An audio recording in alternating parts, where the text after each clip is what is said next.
So once you become a participant within the plan, what do you have to do to receive an allocation of shares?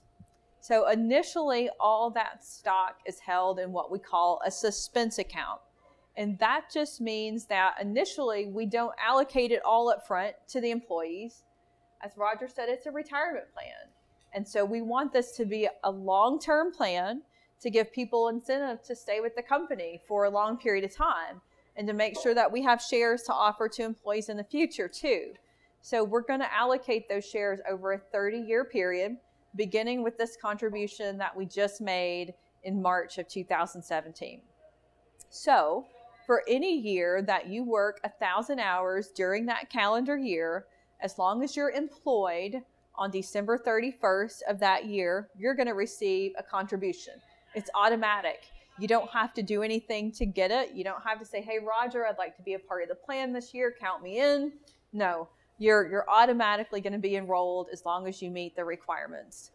The exception for 2016 is that since it was a short plan year, you only have to work 500 hours during that 6-month period of 2016 and be employed on December 31st of 2016.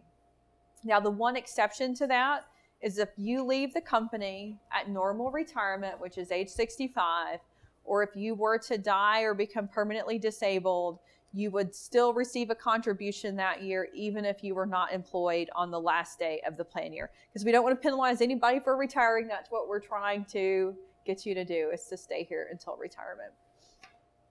So how do I receive an allocation? BKD is what we would call the record keeper of the plan, which means that we produce the participant statements and we do the computations of how the shares are divided up among the employees. So we will work with the company every year after the end of the year to determine, number one, who's eligible, and of those people who are eligible, what was your gross income, including bonuses and all your types of compensation. And we basically divide it by the total gross compensation of everybody else who meets that eligibility requirements. And that percentage is going to be your portion of the shares that are being divided up in that year. So let's do a really simple example. If Roger and I were the only 2 employees in the ESOP, and let's just say that I make $15,000 a year and Roger makes $30,000 a year, because I'm not too good at making burritos yet. Mine kind of come out crooked, but Roger's a pro, so we're going to pay him twice as much. So in my really simple example, if we were to divide the shares up, Roger would have twice as many shares as I have because he makes twice as much compensation as I do. So as you guys move up within the organization, you've been here longer, you get raises. To the extent your compensation gets higher, you should get more shares that year because your compensation is increasing.